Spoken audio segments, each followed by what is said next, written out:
거장 여행을 만나다 클래식 클라우드 김태현의 책보다 여행.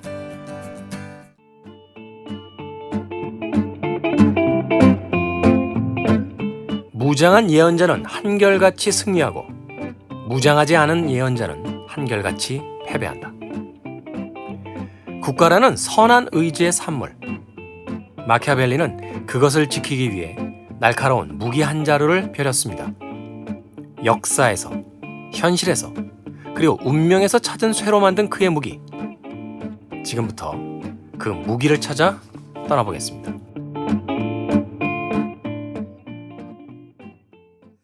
마키아벨리 제2부, 오늘도 김경희 교수님 나오셨습니다. 안녕하세요. 네, 안녕하세요. 지난 1부에 마키아벨리의 이 삶과 그의 어떤 생에 대한 이야기를 하는 중간중간 그가 쓴 가장 대표작이라고 하는 이제 군주론을 너무 이야기하고 싶어서 그런 와중에도 또 오늘의 시간을 위해서 자제를 하시느라고 고생이 많으셨습니다. 자, 오늘은 거장의 작업실로 들어가세요. 이제 본격적으로 그의 작품과 그의 저술을 이제 만나보는 시간을 갖습니다.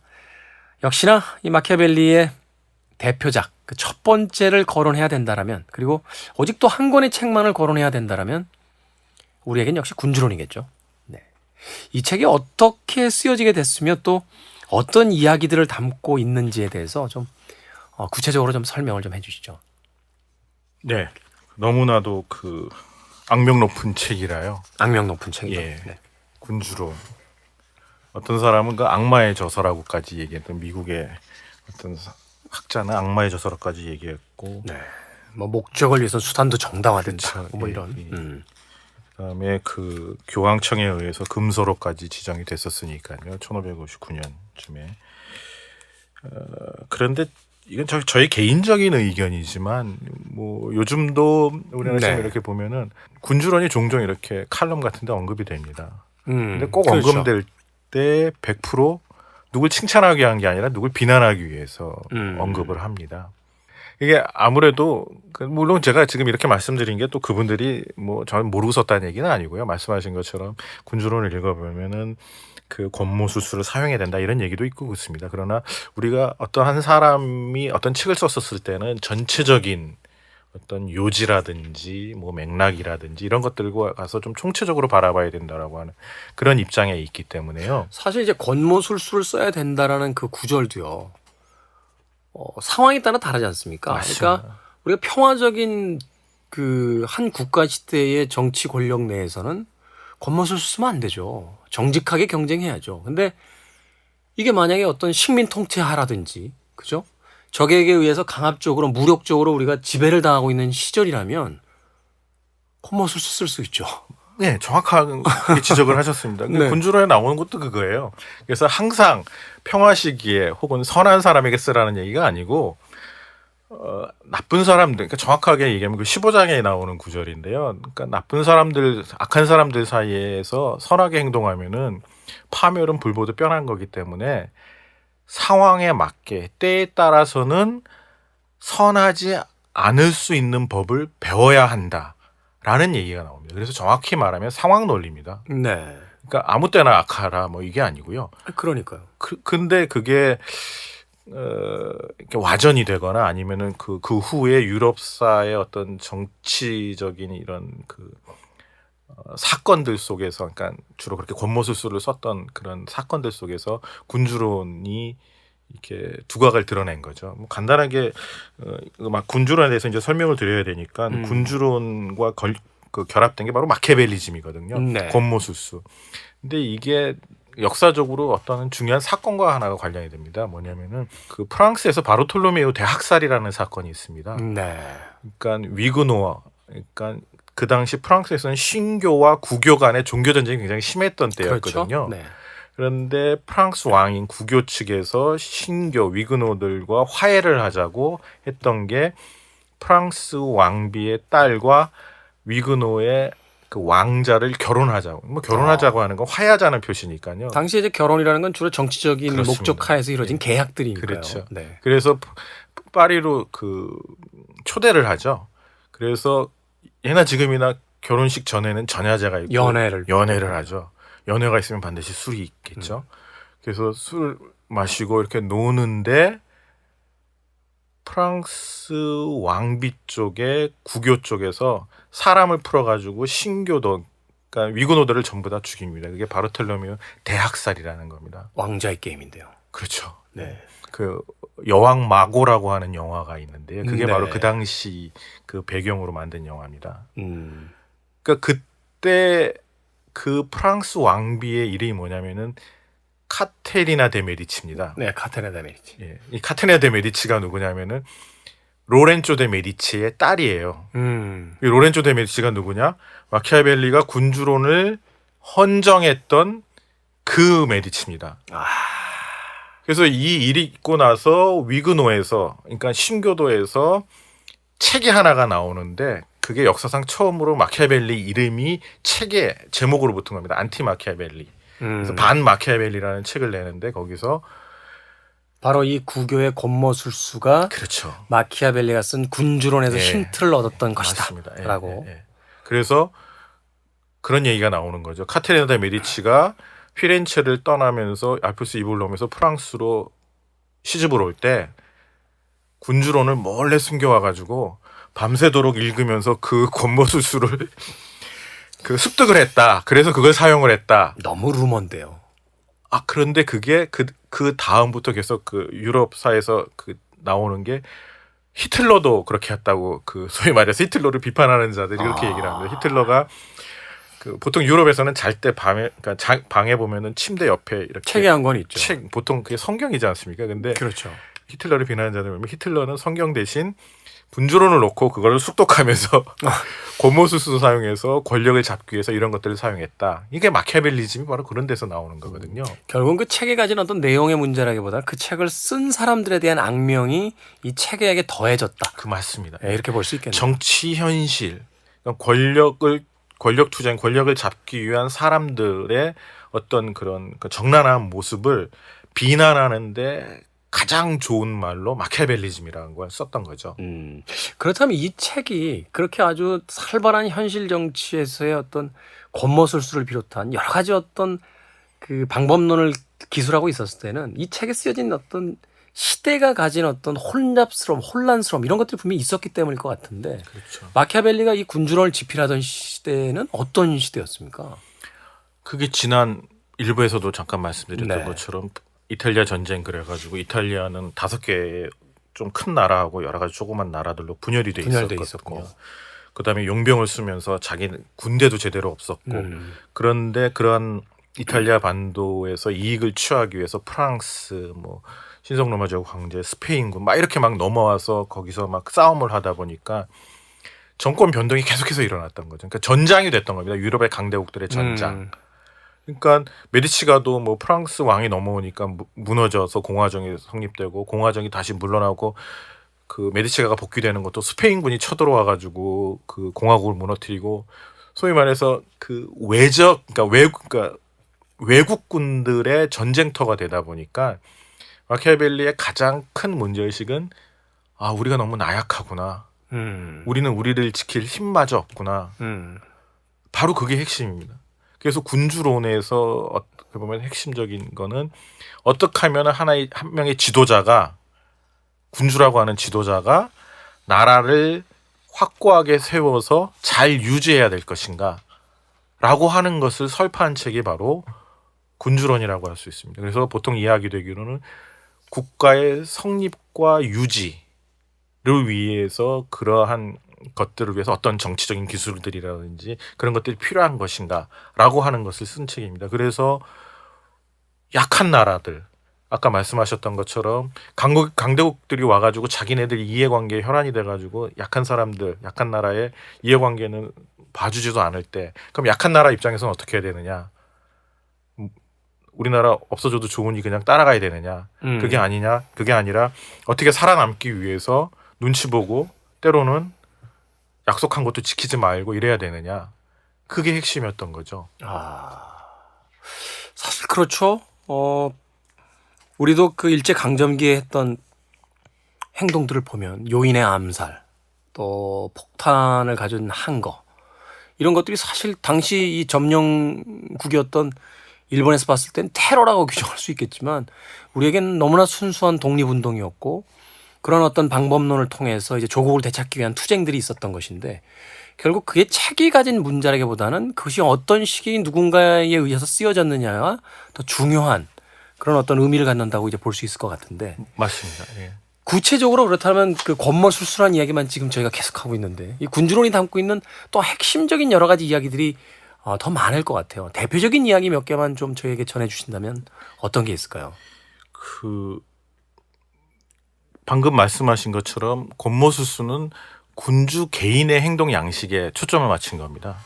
그런데 군주론을 이렇게 읽어보면은 군주 개인의 행동 양식에 초점을 맞춘 것도 있지만 그럼 군주는 국가를 강력하게 하기 위해서 어떤 행동을 해야 되느냐, 어떤 정책을 펴야 되느냐 이런 것도 있습니다. 근데 거기서 바로 나오는 게 아까 말씀드렸던 국가의 구성 계층을 제대로 파악을 해야 되고 그 국가의 구성 계층은 귀족과 인민으로 나눌 수 있는데 귀족보다는 인민에게 기반하고 인민의 지지를 얻어내야만 한다. 그럴 때만이 강한 나라, 강한 군주국이 될 수 있다. 이런 얘기를 합니다. 그러니까 위기에 처한 나라를 살리기 위해서는 때로는 위기 돌파의 어떤 그 일반적이지 않은 방법을 써야 될 때도 있지만 그러나 그러한 나라를 근본적으로 강화시키기 위해서는 기반을 강화시켜야 된다는 얘기를 하거든요. 그렇죠. 예.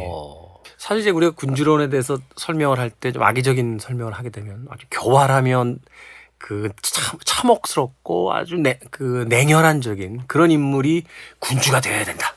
뭐 이런 식의 어떤 몇 개 구절만을 가져다 이제 군주론 전체를 설명해 버리려는 오류를 범하게 되는데 그게 아니라 이제 군주론의 처음 출발부터 보면 마치 그 유비가 한나라에 이제 부활을 꿈꿀 때 했던 이야기처럼 그 뿌리가 깊게 박혀 있는 나무의 어떤 은유처럼 백성에게 기반하고 인민에게 기반해서 사실은 그 기반이 탄탄히 다져졌을 때 앞서 이야기한 것처럼 이제 용병이 아닌 자국군의 형태의 어떤 강력한 군대가 형성될 수 있고 그 이후에 이 국가를 마치 수호할 수 있는 그런 어떤 기반이 마련된다. 이런 것이 사실 군주론의 더 핵심적인 이제 내용이라고 볼 수 있을 것 같네요. 그렇죠. 왜냐하면 권모술수는 단기적인 방식이거든요. 근데 권모술수를 하더라도 그것이 유지되고 그것이 나라를 강하게 만들 수 있는 거는 그 기반이 토대가 있어야 되는 건데 그 토대는 사람들이 보지 못했던 거죠.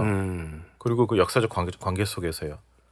그래서 아까도 말씀드린 것처럼 그 헌정사에서부터 군주가 되려고 하는 사람은 인민을 살펴야 되고 산의 높은 곳을 보려면 낮은 곳에 있어야 되고 낮은 곳을 보려면 높은 곳에 있어야 되기 때문에 그런 비유를 쓰면서 예나 지금이나 군주는 높은 사람이다 보니까 자기만 잘났다고 생각하거나 내가 힘이 있다고 생각하기 쉬운데 마키아벨리는 절대 그렇게 얘기하지 않습니다. 항상 인민을 보라고 얘기합니다.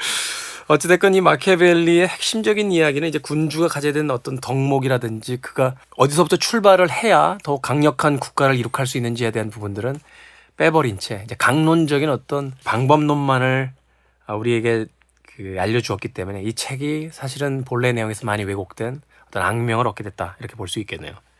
근데 이 군주론에 대해서 좀 재밌는 이야기를 들은 게 이거 실제의 어떤 모델이 있었다는 이야기도 많이 하거든요. 네.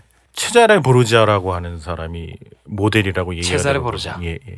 그러니까 군주론을 우리가 할 때 읽어볼 때 중요한 그 키워드가 아까 그 일부에서 나왔던 그 포르투나 운명의 여신이 있고 그 운명의 여신에 대립되는 개념이 비루트라고 하는 겁니다. 뭐냐면 역량 힘이죠. 그러니까 힘이 있어야 역량이 있어야 운명의 부침에 그래도 완전히 휩쓸리지 않고 자신의 일을 제대로 해나갈 수 있다는 면에서 역량인데요. 그런 의미에서 군주론의 6장이 순전히 자신의 능력으로 어떤 군주의 위치에 오른 인물들을 설명하는 장인데 그거는 굉장히 짧습니다. 근데 7장이 군주론에서 굉장히 긴 장 중에 하나거든요. 근데 이 장의 제목이 뭐냐면은 운명의 힘, 그러니까 행운 플러스 자기 능력으로 군주의 지위에 오르고 그것을 유지한 사람에 대한 언급인데 그게 전부 그 체자레 보르지아에 대한 설명으로 할애가 되어 있습니다. 그는 성공한 군주가 됐나요? yes and no입니다. 그러니까 보면 어떻게 되냐면요.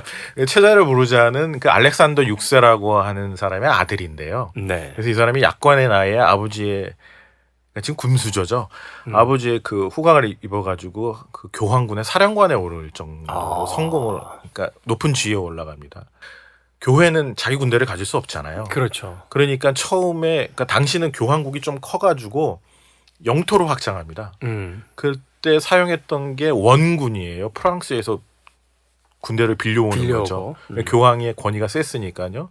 그런데 원군은 체자르 보르자 말을 듣지 않죠. 잘 듣지 않았겠죠. 왜냐면은 저 명령권자가 저쪽에 있으니까. 파견 나온 사람들이니까. 그러니까. 네. 그러니까 체자르 보르자가 이렇게 내칩니다. 말을 안 들으니까. 가라고. 그렇죠. 네. 그 다음에 사용한 게 용병입니다. 근데 용병도 그 우리 저 말씀하셨던 것처럼 용병도 열심히 안 싸우죠. 열심히 안 싸우죠. 이것도 만족스럽지 않으니까 이것도 물리치고 자기 군대를 만드는데, 이때 일어난 사건이 권모수스의 또 대표적인 예입니다. 시니갈리아 사건이라는 데인데요.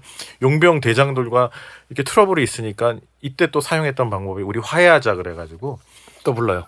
부릅니다. 그 이태리 동부에 있는 조그만 시니갈리아라는 도시에 불러가지고 화해하자 그러는데, 또 화해하자면 또 뭐가 술이 필요하겠죠. 또 한 잔 먹죠. 한 잔 먹인 다음에 또 뒤에서 퍽치기 해가지고. 퍽치기라고요. 교수님. 전문가적인 죄송합니다. 아우라를 지금까지 보여주시다가 퍽치기라니요. 뒤에 그러니까 자객을 배치를 해가지고 다 죽여버립니다. 정치라는 게 참 몇천 년의 차이가 나도 비슷하네요. 그 왜 그게 계속해서 반복적으로 일어나죠. 동서고금을 통해서. 그렇죠. 삼국지에서도 왜 오나라와 그 총나라가 싸울 때 그 유비를 데려다 놓고 왜 그 자객 도수부라고 하죠. 그 뒤에 이제 자객들을 숨겨놨다 결국은 그렇죠. 관우가 이제 칼춤을 추면서 막고 막 이런 장면들이 나오는데 당시에 이태리에서도 그런 일들이 비일비재하게 그렇죠. 벌어졌군요. 예. 그래가지고 용병대장들을 제거를 한 게 바로 시니갈리아 사건인데, 용병대장들이 죽으니까 그 밑에 휘하 있는 용병들이 어디로 가야 될지 모르죠. 그렇죠. 그 체자르 보르자가 흡수해서 자기 군대를 만듭니다. 근데 문제는 마키아벨리가 이거를 잘했다 그래요. 이래서 그 권모술수를 칭송한다 이런 얘기가 나오는데요. 마키아벨리는 얘기 그겁니다. 어쩔 수 없는 위기 상황에서는, 어쩔 수 없는 상황에서는 선택의 여지가 없지 선택의 않느냐. 여지가 없다라고 하는 겁니다. 내가 좀 죽을 수 있는데. 네. 그래서 자기 군대를 확충을 함으로써 지도자라고 하면은 사적인 감정이 아니라 어떤 나라를 위해서, 나라를 유지하고 어떤 위기를 극복하기 위해서는 그런 행위를 할 수밖에 없었을 때 하는 거는 인정할 수밖에 없다라고 하는 얘기죠. 그러니까 결국 그 정치의 목적이라는 것에서 이제 도덕이나 윤리를 좀 분리시켰군요. 그렇죠. 이게 말하자면 어떤 그 이상화된 정치론이 아닌 현실 정치라고 봤을 때 필요한 순간이라면 어쩔 수 없는 선택이라면 그 선택마저도 정당하다라고 그렇죠. 이제 그 기술하게 되는 거군요. 그렇죠. 근데 어떻게 보면 그건 선택이라고 할 수 있습니다. 선택의 상황입니다. 나 도덕적으로 행동한다. 나는 결과가 아무리 좋을지라도, 이익이 될지라도 나는 도덕적으로 하고 거기에 대한 실패는 내가 감수할 수 있다 라고 하는 것과, 그렇지 않고 결과를 좋게 해야 된다. 그러니까 왜 이 군주론이 이 공화국 시대에 와서 이렇게 폄하되거나 악명이 높아졌는지를 이제 조금 이해하겠군요. 말하자면 이 공화국이라고 하는 것은 이제 정치 권력이라는 것이 그 선거라는 제도를 통해서 계속 바뀌잖아요. 근데 이제 그런 어떤 시대적인 변화와 이 군주론이 이제 충돌하는 부분에서 바로 어떤 악명을 갖게 됐다라고 또 볼 수 있겠네요. 그렇죠. 네. 그리고 과거처럼 어떤 절대적 왕에 의해서 통치가 됐다라면 한 국가의 부강만이 당면 목표니까 이런 그 술수들이 정당화될 수 있었겠습니다만, 지금에 와서는 사실 뭐 정정당당하게 겨루다가 그것이 실패하게 되면 이제 다음 정권으로 이제 바뀌어야 되는 건데, 그렇죠.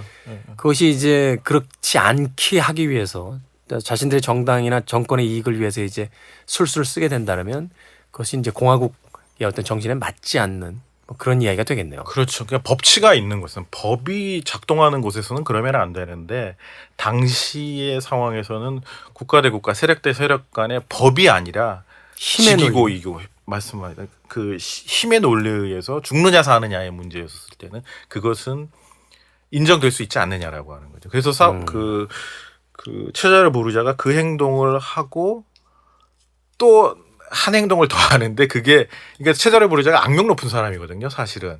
왜냐하면은 그 악명 높음은 사실은 어떻게 보면은 나라를 세우기 위한 불가피한 행동을 과감하게 했다는 겁니다. 시니아 갈리아 사건처럼.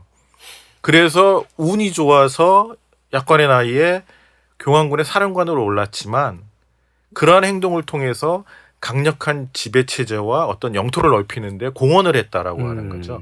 그런데 결과로 보면은 나중에는 죽습니다. 그러니까 실패를 하게 되는데 뭐냐면은 그 자기 권력, 그러니까 금수저에 있었을 때 그것의 그 기반이었던 아버지 교황권이었죠. 네. 알렉산더 6세가 죽고 나서 자기를 지지할 그 교황을 선출하는데 힘을 쓰고 그래서 그 지지하는 교황을 선출되도록 해야 되는데 그러지 못하고 자기 경쟁 가문의 교황, 그러니까 율리우스 2세라는 사람이 교황이 되도록 어떻게 하면 피치 못할 사정에 의해서 힘을 못 씁니다. 근데 그 피치 못한 사정은 그때 사실 아팠어요. 힘을 못 개입할 수 있었던 상황이 아니에요. 그렇죠. 그래서 율리우스 2세가 교황이 되고 나서는 그 체자레 보르자를 그 힘을 빼죠.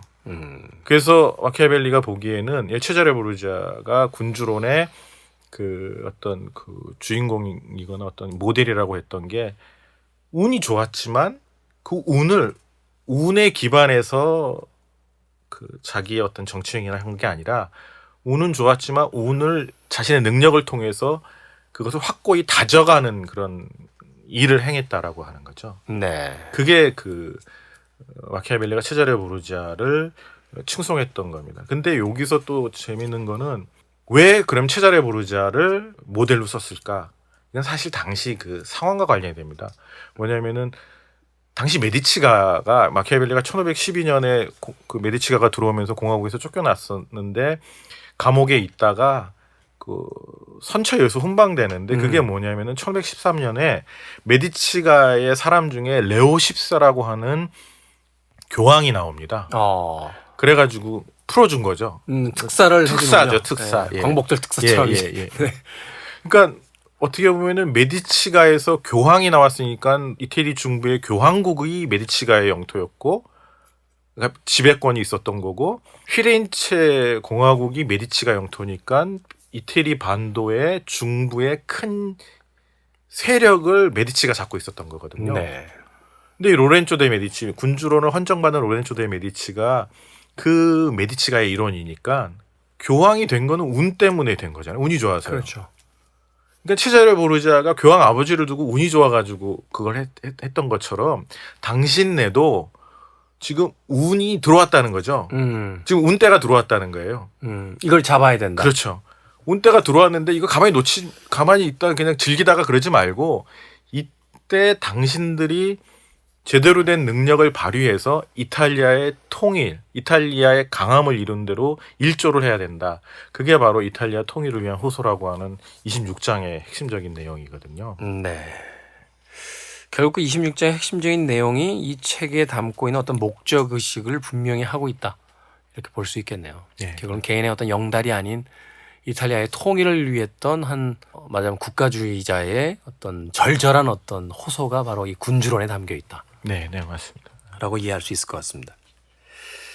군주론에 대한 이야기는 뭐 하루 종일 해도 사실은 현대적으로 해석돼야 될 부분들이 너무너무 많기 때문에 저희들이 아쉽습니다만 이 정도에서 마칠 수밖에 없는 게 참 안타깝기도 합니다. 이 방송 들으시는 분들 중엔 아마 군주론을 다시 한번 읽어봐야겠다 혹은 군주론을 한번 새롭게 시작해봐야겠다 라고 하시는 분들도 분명히 생기지 않을까 하는 생각을 해봅니다. 좀 아쉬우니까요. 책 한 권만 더 소개를 해 주십시오. 마키아벨리의 저서들 중에서. 예, 사실 군주론의 버금가는 책인데요. 그 영미권에서는 군주론만큼 중요시 취급되는 게 바로 이 로마서 논거라고 하는 책입니다. 그 군주론보다 한 두세 배 더 길고요. 근데 이 책은 마키아벨리가 로마사에 대한 공부를 기반으로 해서 공화주의가 더 좋은 체제다라고 하는 것을 설파한 책입니다. 네. 제 생각에는 군주론뿐만 아니라 마키아벨리의 어떤 제대로 된 모습을 보시고 싶으시려면은 로마서 논고를 반드시 읽으셔야 되지 않을까 하는 생각을 하고 있습니다. 그러니까 로마 시대의 정치적, 군사적, 대외 정책이라든지 이런 부분들을 상세히 분석함으로써 말하자면 이제 군주론의 토대가 어디서부터 출발했으며 그 문제 의식이 어디서 시작됐는지를 이제 알아볼 수 있는. 맞습니다. 그리고 로마서 논고라는 책이 그 상세하고 또 아주 분석적으로 기술되어 있을수록 그 군주론에 대한 또 신뢰도도 올라갈 수밖에 없는 이런 어떤 역학적인 관계를 가지고 있는 책이라고 봐야겠네요. 그렇죠. 그래서 두 저서가 사실은 얼핏 보면은 서로 굉장히 다른 주장을 하고 있는 것처럼 보이기 때문에 군주론은 군주에게 바치고 군주제를 하자는 거고 그러니까 로마서 논고는 공화제를 하자는 거니까. 네. 그래서 지금까지도 싸우고 있습니다. 학자들이 마키아벨리는 진짜 군주론을 쓰고 싶었나 로마서 논고를 쓰고 싶었나. 물론 제3의 길로 이 둘을 같이 봐야 된다라고 하는 사람들도 많은데요. 저 같은 경우는 같이 보는 게 훨씬 말씀하신 것처럼 훨씬 좋지 않나라고 생각을 하고 있습니다. 이야기를 듣다 보니까 저 개인적으로는 이 마키아벨리가 굉장히 유연한 사고의 소유자였다는 것 같은 느낌도 드는 게 이상적인 형태로서의 로마 공화제에 대한 주장을 했지만 자신이 살아가야만 했던 15세기나 16세기의 그 유럽, 그것도 이제 피렌체를 중심으로 한 이탈리아의 상황이 100% 공화제만을 주장할 수 있는 상황이 아니었기에 현실적인 군주제 또는 군주론을 주장함으로써 그 위기를 이제 넘어가고자 했던 굉장히 또 유연한 사고의 어떤 사상가이자 철학자였다라고도 볼 수 있을 것 같네요. 네, 맞습니다. 그리고 사실 피렌체는 1530년에 이제 완전한 메디치가의 군주국이 되거든요. 그러니까 메디치가가 실질적으로 지배하고 있음에도 불구하고 형식적으로는 공화제 형태를 1527년 그때까지는 계속 유지하고 있거든요. 그래서 그거는 실질적이라 하더라도 형식적인 체제를 유지했다는 건 그만큼 시민들의 공화제에 대한 패션이 굉장히 강했다라고 하는 거죠. 네. 그래서 마키아벨리가 로마서 논고 쓰고 군주론을 썼다. 지금 보면은 서로 다른 얘기라고 하지만 그 두 가지의 정치 체제가 사실은 경쟁하고 있는 그 당시 상황 속에서 마키아벨리는 두 개가 말씀하신 것처럼 나라의 강화, 국가의 강화를 위해서는 공화제가 더 좋긴 하지만 차선이라는 것들은 항상 고려를 해야 되는 거니까요. 그런 식으로도 볼 수 있지 않은가 생각해 봅니다. 네. 참 생각에 따라서는 여러 가지 입체적으로 익힐 수도 있을 것 같아요. 내부 정치적 상황에 있어서는 공화제를 지지했지만 또 외세와의 투쟁에서는 오히려 군주론이 더 효율적일 수도 있다라는 이야기로 또 해석될 수 있는 참으로 지금의 현실적인 정치에서 본다라면 다양한 해석을 그의 삶과 그의 저작들에게 추가해 볼 수 있겠다라는 또 생각도 듭니다. 자, 시간이 항상 아쉽습니다. 오늘 2부에서는 마키아벨리의 군주론과 로마서 논고에 대한 이야기를 해봤습니다. 자, 이제 마지막 3부에서는요. 마키아벨리가 그의 생각을 완성하며 걸었던 길을 직접 찾아가 보는 그런 시간을 가져보도록 하겠습니다. 역시 김경희 교수님과 3부도 함께하도록 하겠습니다. 교수님 오늘 감사했습니다. 예, 감사합니다.